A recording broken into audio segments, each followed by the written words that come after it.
धरती के नीचे 9 किलोमीटर गहराई में एक पुराना माइनिंग बेस था, सेक्टर D9। वहां से एक ऐसा सिग्नल मिला था जो किसी मशीन का नहीं था, वो मानव दिमाग की तरंगों जैसा था। डॉक्टर आरव सेन, एक भूभौतिक वैज्ञानिक, उस रहस्यमयी सिग्नल का पता लगाने के लिए नीचे उतर रहा था।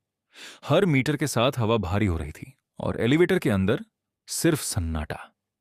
जब एलिवेटर रुका तो सामने अंधेरे की एक अंतहीन सुरंग थी।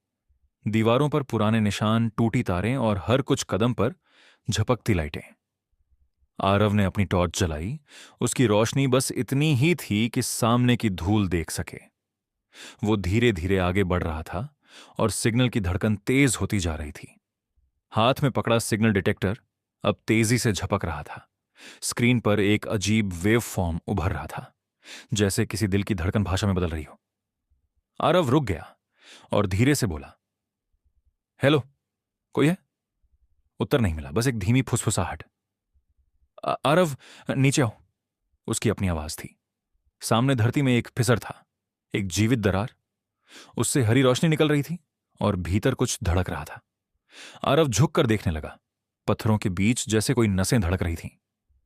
ये चट्टान नहीं है, ये जीवित है, उसने धीरे से कहा, पर अब सिग्नल उसके अंदर घुस रहा था। उसने दीवार के अंदर झांका, जहां पत्थर और मांस आपस में गूंथे थे। कुछ चेहरे जमे थे, जैसे धरती ने उन्हें निगल लिया हो। फुसफुसाहटें तेज हो रही थीं। हम नीचे हैं, बहुत नीचे, हमें याद करो।